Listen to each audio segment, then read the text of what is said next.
So if you want to ask questions, just raise your hand and I'll ask you to come forward. Tell us your name and then ask your question. Bill doesn't have to come here. Bill can ask from there itself.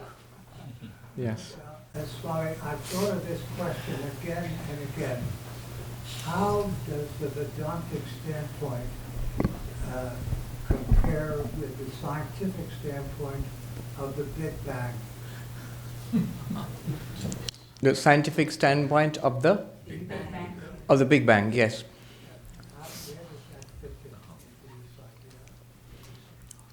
Today in the talk, the question was, how does the Vedantic standpoint compare with the scientific standpoint? And today we talked about the origination and the destruction of the universe, the origin and cessation of the universe, and the different points of view. Do you remember when I was talking about no origination, no cessation, the different points of view available in the spectrum of Indian philosophy? The first one was what's called the Charvaka point of view, where they talk about the primacy of the material universe. The material universe is that what really exists, and consciousness is a product, is a byproduct, and an epiphenomenon of that material universe. When matter organizes itself into life, nervous systems, brains, somehow mind and consciousness evolve. So you are a byproduct. What you consider yourself to be the sentient being which you are riding on this vehicle, body, mind. This is the reality which is generating you as a byproduct. When this body and mind dies, you are gone. You are created by this, and when it dies, you're gone. So this is the materialist point of view. And mainstream science today would still subscribe to that. So that's why those who are atheists, the new atheists, Dawkins and Christopher Hitchens and Daniel Dennett and Sam Harris, many of them, they would say death is the end of everything. Why is death the end of everything? Because what is everything after all? It's matter. It's a physical body which has come together in this way and produced this sentient being you call yourself. That's the scientific point of view. The religious point of view is just the opposite. Do you remember I mentioned consciousness, the name can be God or whatever you call it, produces this universe. That's the theistic point of view. Some all-powerful, omniscient consciousness which we call God produces this universe. So in all theistic religions, God is called the creator of the universe. In Hinduism, Srishti, Striti, Pralayakata, the projector of the universe, the sustainer of the universe, the destroyer, ultimate dissolver of the universe, and again in cycles. Or in Christianity or Islam, God is the creator of the universe. That's another point of view. But the Vedanta point of view is not neither of these. There's a third point of view, which is the Sankhya, Yoga, Jaina point of view, where neither produces the other. Consciousness is eternal and fundamental, and nature, time, space, matter, energy is also eternal. It goes through cycles, but it still always was and will be. And they interact with each other. Both are real. The Buddhist would modify that and say both are there, but they're empty of any real nature. And the Vedanta point of view is both are not real. One only is real, which is consciousness, in which appears the other, what we call time, space, matter, energy, our own bodies and minds. So this is the difference between the different points of view. The typical religious point of view is just the opposite of the typical scientific point of view. Matter, and from there consciousness and we as conscious beings emerge. And so we've come from matter, we'll go back to matter. Nothing else exists. So actually the possibility of a future life, of consciousness without physical matter, all those things are ruled out by materialist science. Therefore religion becomes impossible actually. How can you have religion without something after death? If at death everything ceases, finished. Vedanta is none of these. Vedanta says the consciousness which is ever experienced, in that alone, what you call the other, time, space, matter, energy, bodies and minds, they're all experienced in consciousness. They arise in consciousness, They're experienced in consciousness and they subside back into consciousness. You cannot really speak of something being produced from consciousness. Consciousness can only experience, illuminate. It does not produce a separate thing from itself. Which side would you come down on? I would come down, surprise, surprise, on the Vedanta side. Why? If you say why, give me a neutral answer why. Not because it's your tradition, not because people like Ramakrishna or Vivekananda vouch for it. Give me a universal answer, something that everybody can relate to. I say, see, our entire experience of life begins with consciousness, is in consciousness, and ends with consciousness. All the objects that we experience in life, they are in our experience. You don't start with an object, you start with an experience. What I mean by that is, look at this microphone. If I ask you, what is it? The first response would be, it's a microphone. But is that true? Isn't it more true to say it's a microphone in your experience? You are seeing it now, right? It's not just a microphone by itself. You are there. And you are seeing it. In your vision, you see a microphone. That's a truer account of your experience, is it not? Yes. In our life, in everything that you do, in science, in religion, in art, in theism, atheism, Vedanta, whatever you do, you all do it in consciousness, in awareness. What right do you have to speak of something apart, entirely apart from your awareness? There has never been such a thing. One principle, I'll tell you in Hindi, then I'll give a rough translation in English. One Vedanta teacher told us, अनुभव से शुरू करो, जड़ से शुरू करोगे तो जड़ ही मिलेगा. If you start with the insentient, with an object, you will get an object. If you start with an objective explanation of this, you will get an objective explanation of this. This is made of atoms and particles, and it has been put together in a factory, and here is the object. Notice how cleverly you're leaving consciousness out of the whole thing, though the whole thing is being experienced in consciousness. What Vedanta says is, stick to the truth. Don't stick to half-truths. Now, I'll have to be bold about this. When you say I'm taking an objective view of this, what do you mean by that? I'm leaving my consciousness apart out of it. That's half a lie. You have not given a true account of your experience. Your experience must always include consciousness. Is it not true? Whatever you do, science, religion, politics, business, enjoy, suffer, live, die, all of it is experienced in consciousness. Is it not true? Dwell on this simple fact. Advaita starts from there. It gives primacy to consciousness, not to the object. To put it even more simply, science or materialism reduces everything, including consciousness, to the object, to the thing. And Advaita does the opposite. It reduces everything, all objects, the material universe, to consciousness, which you are. Yeah. Can you come here and tell us your name?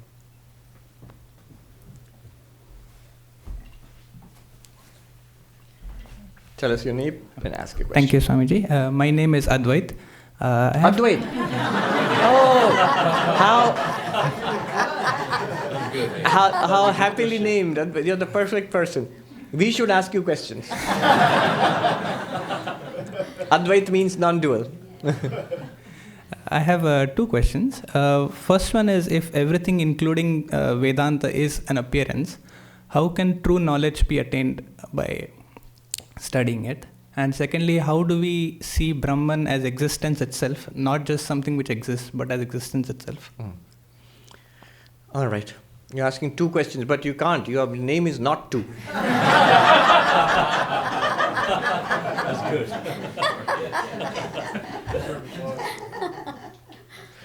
Right. So these are things which must be carefully considered. What is meant by everything is appearance, including Vedanta? Then how can we attain true knowledge by Vedanta? These have very clear meanings in Vedanta philosophy, but they're very easy to misunderstand. That's why I say one must carefully examine them. What Vedanta means to say is, you are the truth yourself. You are Satchidananda, the truth yourself, not this body and mind.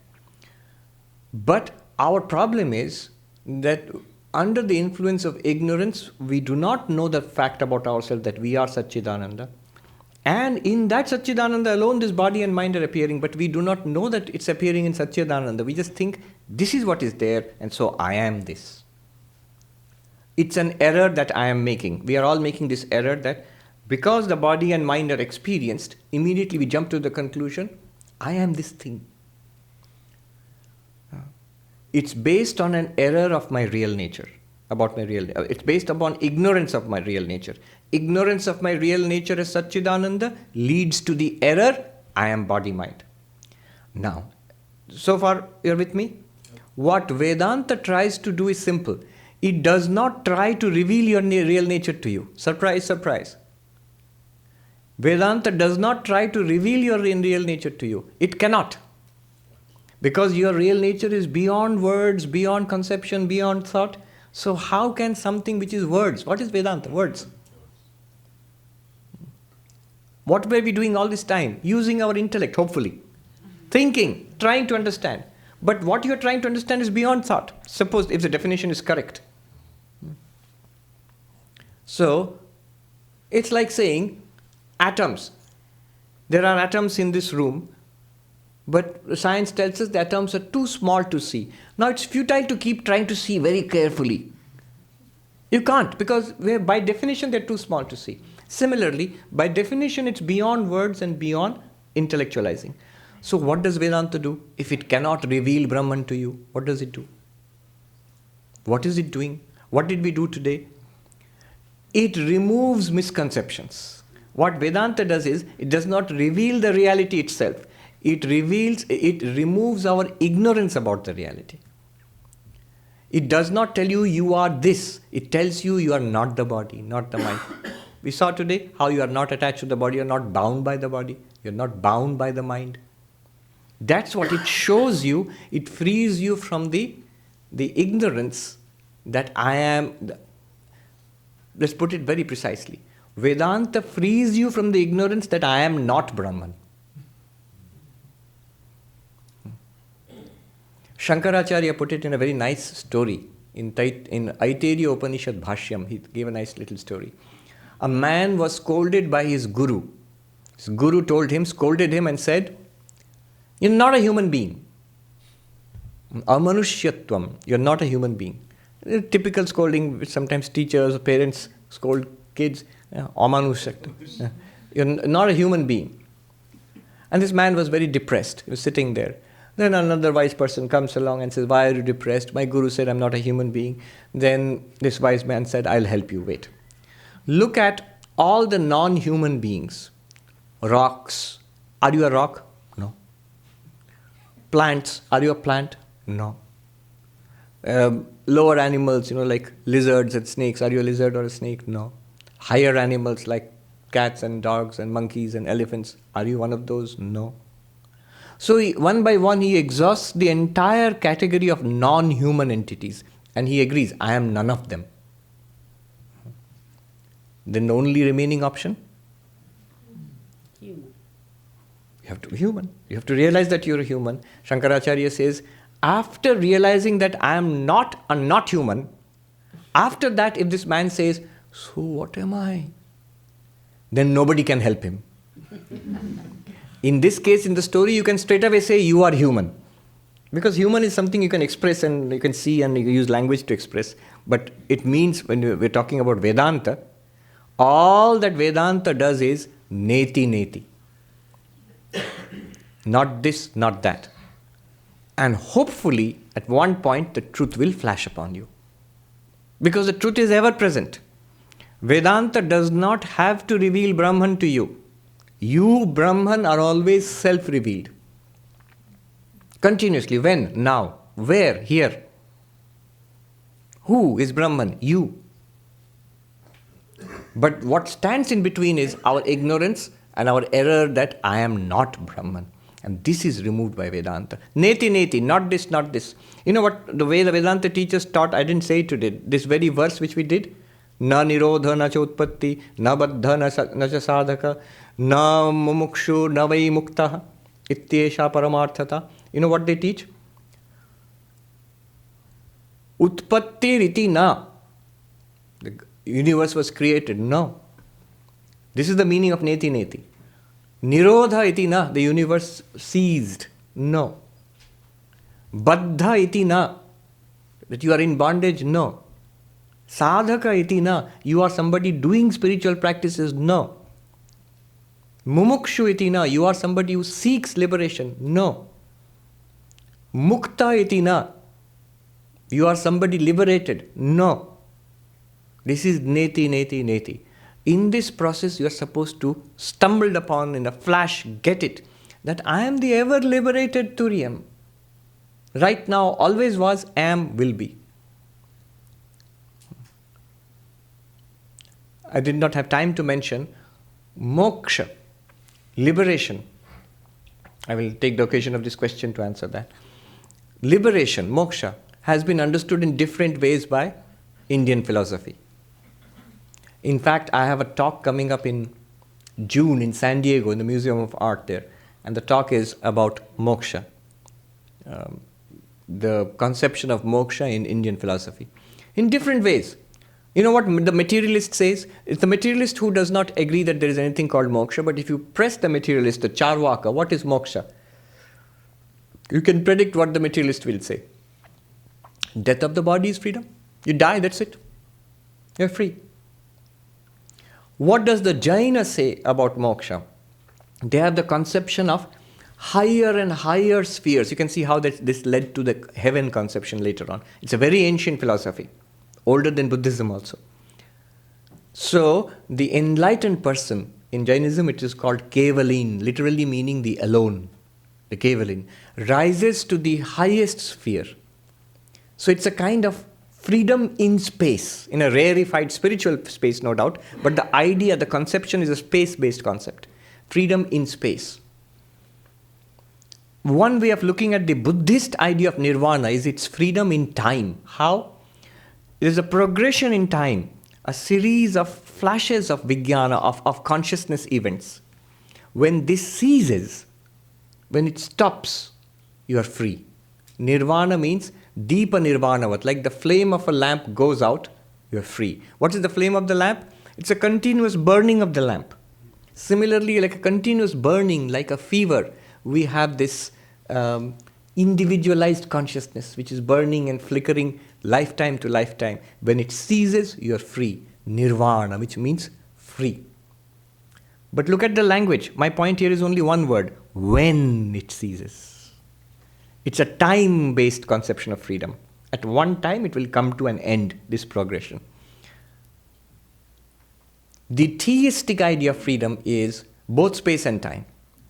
Heaven is a place where you will go after death, after salvation. When God permits it, when and where. Heaven is not here. Heaven is not now.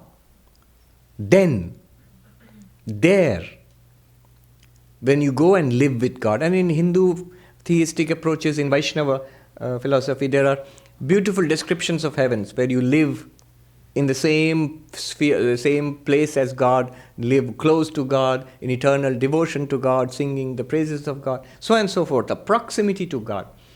That's moksha, freedom in theistic religion. In Advaita too, we have different conceptions of freedom. Krama mukti, jivan mukti, videha mukti. What is jivan mukti?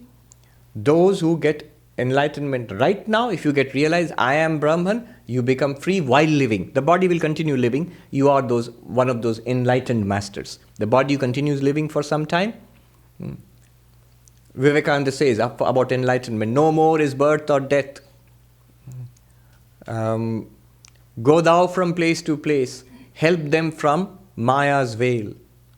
People set them free. So this is the life of an enlightened person while living.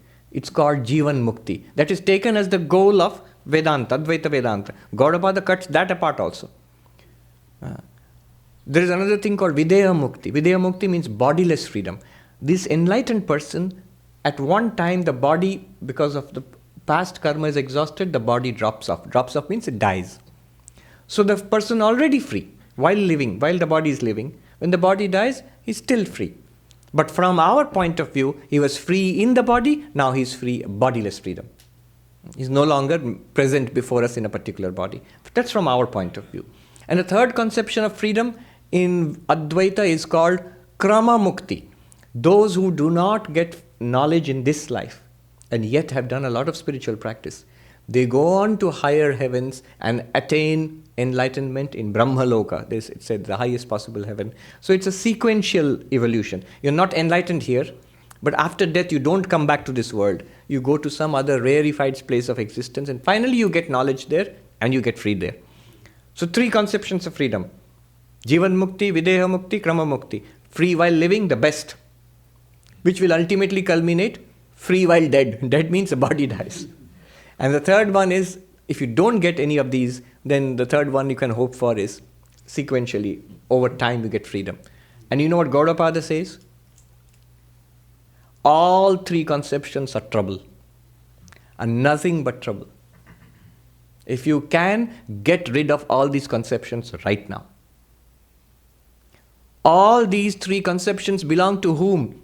That person who imagines himself to be an individual being seeking freedom. That person who's analyzing the world in this way, and I will become free while living in this body, all delusion. According to Gaudapada, neither Jivan Mukti, nor Videha Mukti, nor Krama Mukti, you are free all the time. Why don't you stick to that? Why do you keep slipping off into this or that, postponing it as this goal to be attained? So that's how Vedanta works. I just indicated it at the end of the talk.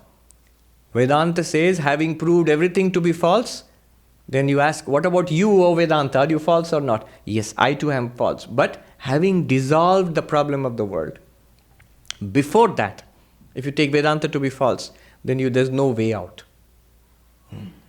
Similarly, after that also if you hold on to Vedanta, then also it's not liberation.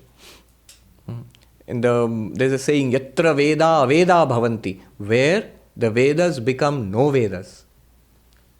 It's only in Vedanta which can make such a bold statement. Which other religion or philosophy can say about its own holy scripture that it becomes no scripture at all? No. You must reach, each of us must reach that enlightenment where even the Vedas are no Vedas.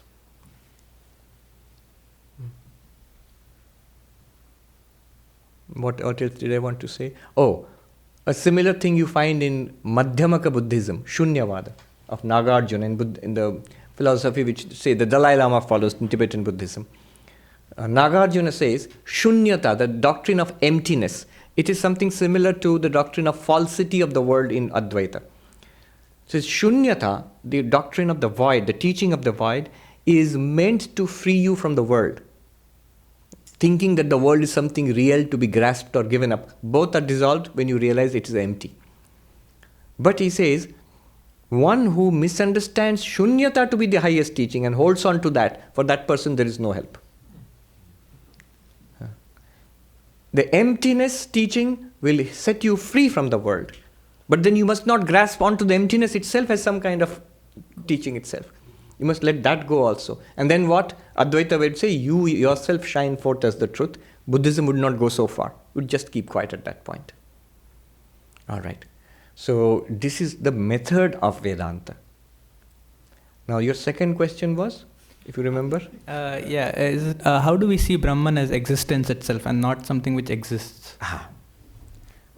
How do we see Brahman as existence itself and not something which exists?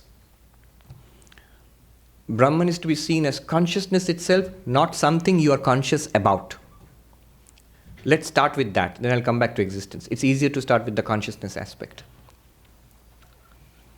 What happens is, Brahman or consciousness, or Turiyam, whatever you call it, that shines upon the mind, thoughts, emotions, ideas we start experiencing. Together with the mind, it shines upon the sensory system, Then we begin to see and hear and smell and touch. And we objectify. I can see this, I can hear that, I can smell that, I can taste this, I can think that, I can remember that thing, I can feel that thing. Thoughts, feelings, memories, sensations, sights, sounds, tastes, all of them are objectified. They are objects to what? To knowledge. So you know something. Okay with me so far? This is in Sanskrit called vritti jnana. Knowledge, consciousness plus the body-mind system produces knowledge. It continuously changes. Depending on the object, you will have different kinds of knowledge.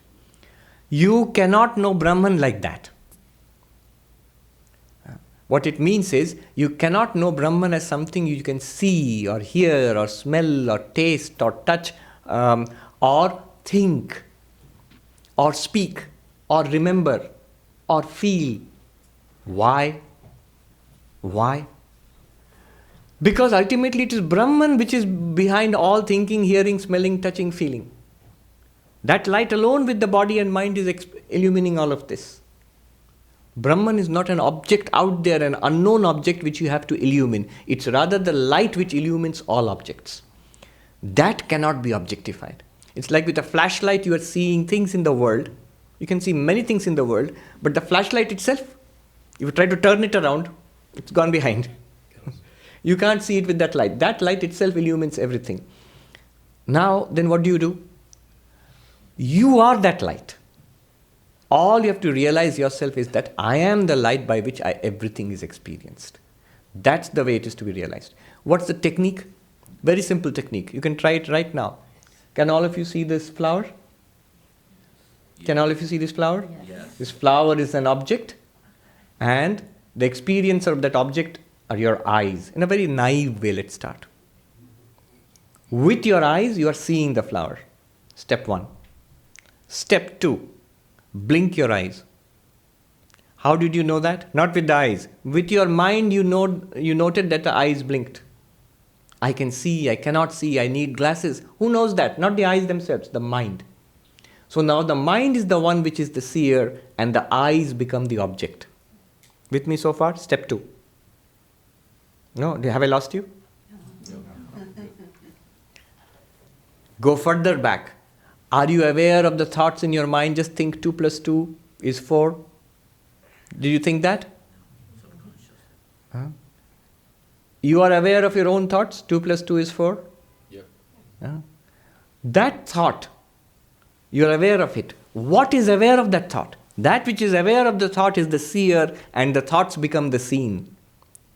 Step 3. There is a witness inside your mind. You are the witness of your own mind. And yet that witness can never be objectified. Because whatever you think is revealed by that witness. Think about this. It's not so easy to grasp. It's very, very subtle. Usually, most people get stuck at the point. You know what question they will ask? Isn't it the mind thinking about itself? Answer to that is, follow this. Whether the mind is thinking about itself, or whether the mind is thinking about the world, or whether the mind is not thinking at all in sleep or meditation, all of these are known or not known. They are known. By what? Even when you are not thinking about the witness, it's still known. What is still known? The mind is still known. What is knowing it? When you feel tired and dull and not aware, or you feel sleepy, you feel sleepy. Look at the language. What is it that reveals that dullness, tiredness, sleepiness? That consciousness, it is not known by an act of knowledge. It is rather behind all acts of knowledge. It shines forth in all acts of knowledge. That is pure consciousness. Exactly in that same way, now look at existence. All these things which exist, do you notice the altar exists, the flower exists, is, chair is, the table is, the fan is, the building is, the feeling of isness. That is called existence. It's not a thing which exists, but it is pure existence itself. And that cannot be objectified. The only way you can objectify that pure existence is with an object, with a thing which exists. You might say at this point, pure existence is an abstraction. Things exist. But where is pure existence? For an Advaitin, it's laughable. It's exactly like saying, ornaments exist, but gold itself, there is no such thing. Gold is the reality of all the ornaments, right? Advaitin says, gold alone exists. Ornaments are an abstraction. Similarly, all things which you think they exist, actually it is existence itself, with names and forms, which from an Advaitin point of view, they are Maya only. The existence, the substance is real. Now put these together. Pure consciousness which you intuited within yourself, and pure existence which you feel everywhere. You will see this pure existence is not outside. It is you, the pure consciousness. The pure existence is not here. It is rather you, the pure consciousness, who is also pure existence, who lends your existence to this object. And so this object says, you can say, it is. It is the name and form, isness comes from you.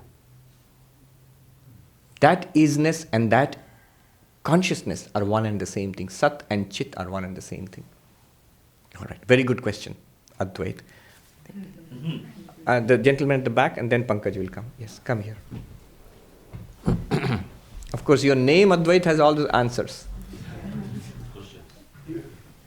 Hello, Swamiji. My name is Manish.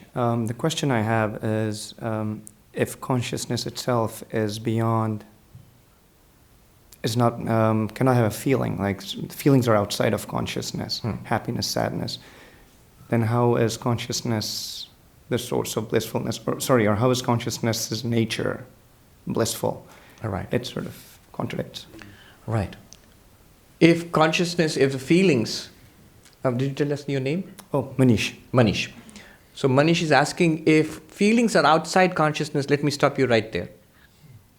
Nothing is really outside consciousness. Look at your own experience. When you feel a burst of pleasure, a flash of pleasure, you feel a flash of pleasure. Isn't it something that you feel in your awareness? Doesn't it come in your awareness?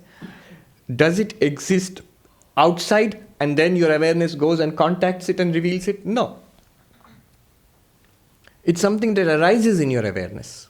Okay. It's not outside your awareness.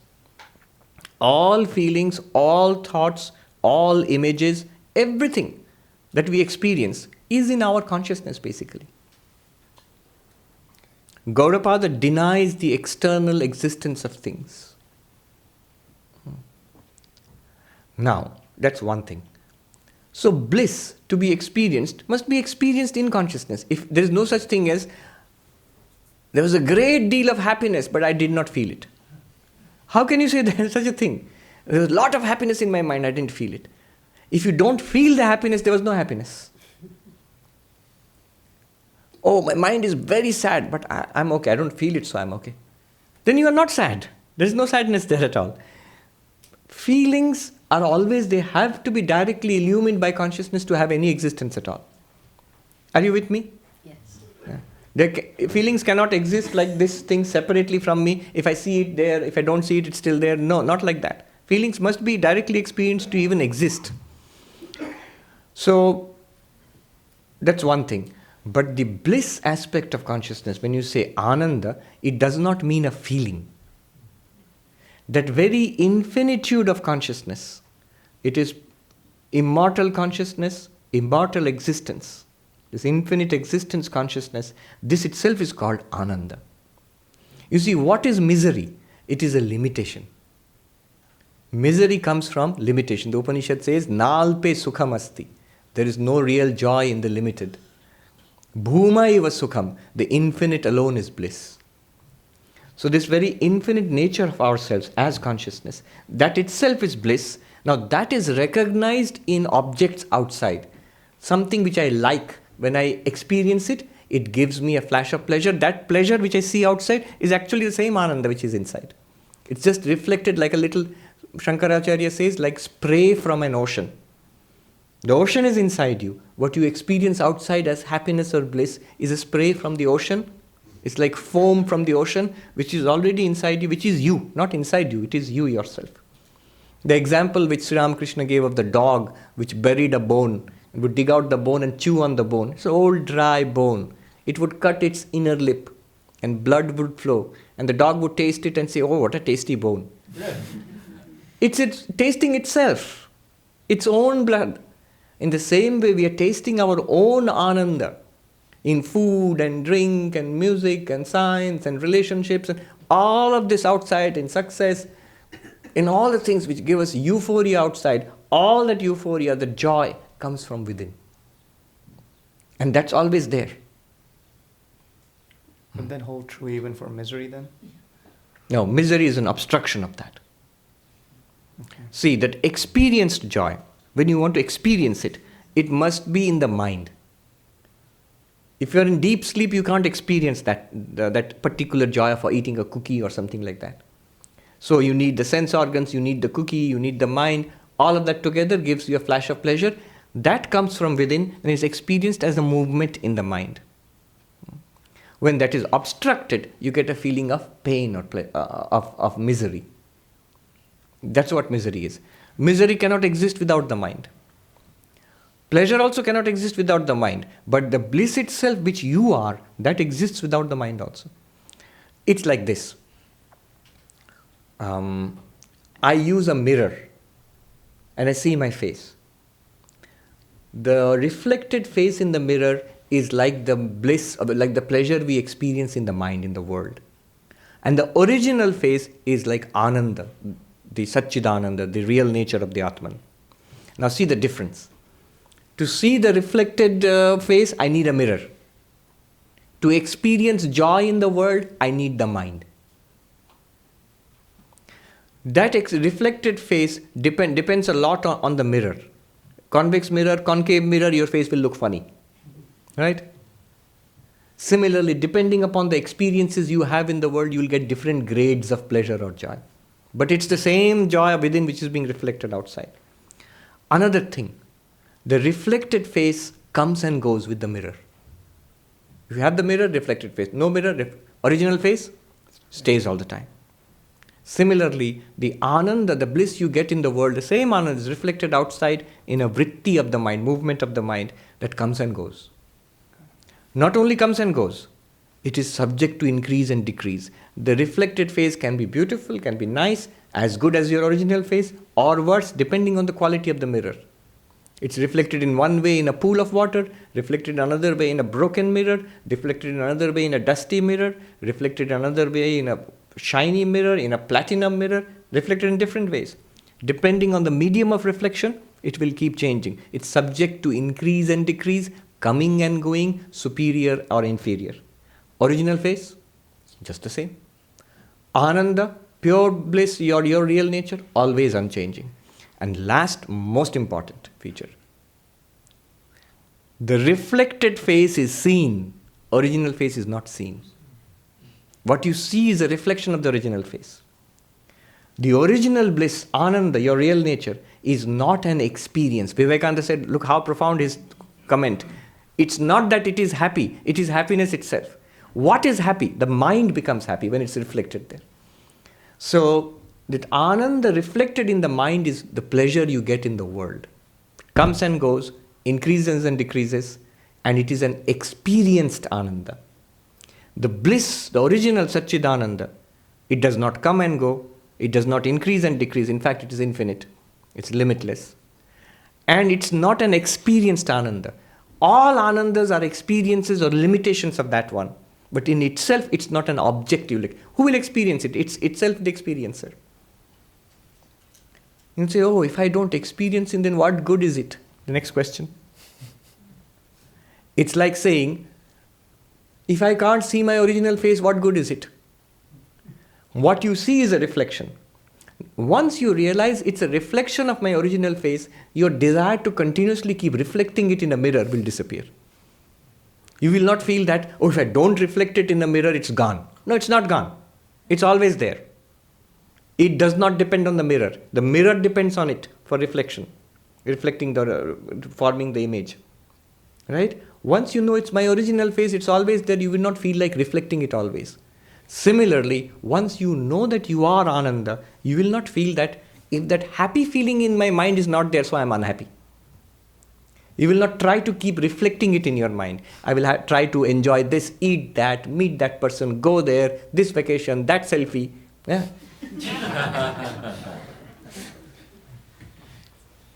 You're continuously trying to get that Ananda. You realize you are that infinite bliss. There will be no particular effort that I will try to get these various experiences to get Ananda from myself. You may or you may not. Once that effort ceases, you will find mind is suffused with bliss. Sukham atyantikam yattad buddhigrahyam atindriyam. This is in the Gita. In Samadhi, in the deepest meditation, you get the limit of bliss. The highest possible bliss suffuses your mind. But it's not something that you get through sense organs. Buddhigrayam. It is experienced internally. More than this, you'll have to experience it for yourself. Thank you. Thank you. We'll take one more question. Yes, Pankaj had a question. We'll end with that question. Come. Is the food ready? Do you know? Ready. Yeah, it's ready. Swamiji, my name is Pankaj, and the question is, in the middle of the talk, you discuss about like you're sitting next to Ganga and you see the dead body flowing and the garland. So basically, like the action is like now connect with your experience, and then you say, oh, this is my experience. Like this happening since the childhood, like we eat candy and then candy is very nice. And something you eat a bitterness, then you don't like it. So that experiences keep piling and piling and piling and piling, even though still at this age also that's happening. So, I mean, to go away from that bondage, actually, that's what my question is. I mean, partially you answered the question in the last question, but some methodical way we can follow. Yes. The path of jnana is this. First, you must hear this truth. Nobody tells you this truth in the world. That you are not your experiences. They don't taint you. They come and go in your light which remains pristine. You are that light. You are that person sitting on the bank of the Ganga, and so many things float by on the river. They don't belong to you. You don't belong to them. People come, experiences come, objects and gadgets and places come and go and float away and disappear. Our own thoughts and body, the body comes and changes and ages and will disappear one day. You are unaffected. You will remain. I quoted Raman Maharshi. If somebody died, he said, it is good. Your existence is indubitable. You cannot be doubted. Why are you trying to maintain it in a particular body? So the body will also come and go in its own good time, produced by karma. So the first thing is to hear this. Most powerful. Already it is working. You will say, I have to do a lot of sadhana, now I have heard it. Maybe, but that you have heard it is the biggest sadhana. Already you are well up on your path, just by hearing it today. It will, Vivekananda said, truth is a corrosive substance of infinite power. Once you hear it, something deep within the mind recognizes this truth. This is what I was waiting for. Depending on my own karma, the quality of my mind, the way I have developed it over time, it will sink in and work at its own level. But it will never go away. It will keep on working till you are led to liberation. Practical way, a lot of practical ways. Karma yoga, bhakti yoga, raja yoga, jnana yoga, they are all practical ways of sadhana. This is where sadhana kicks in, where it improves the quality of the mind which receives the teaching. Then the clarity comes in the mind. It's not the mind which is going to be free also. The mind just shows you your own ever-present freedom. Right now the mind is showing you that you are bound. It's not true. It's telling you a lie. Vedanta clears up. Sadhana clears up the mind till it reflects the truth back to you. And you say, I always was free. You look into the mirror and you see Shiva. Always free. That story, I'll end with that story. One person did a lot of sadhana, meditation on Shiva, and did not get the vision of Shiva, God in the form of Shiva. One day he had a dream that Shiva came in the dream, and he said, "Why can't I have a vision of you? It's just a dream." And then Shiva said, "All right, tomorrow you will meet me. I'll come and meet you tomorrow." How? Look for the headless man. I'll come and meet you as a headless man. He said, "All right." And he started looking, but everybody has a head. Everybody has a head. Until ultimately he looked at himself. No head. The headless man. The headless man is you yourself, the headless person. You are Shiva. That was the thing, that I've always been with you. God, when you hear in theistic religion, God is always with you. You don't see God. Advaita explains it so directly. What does it mean God is always with you? You are none other than God. Who is always with you? You. But if you directly say you are God, you will think that, oh, this person, I am God. Either, if you are normal, you will reject it. That's stupid. I am not God.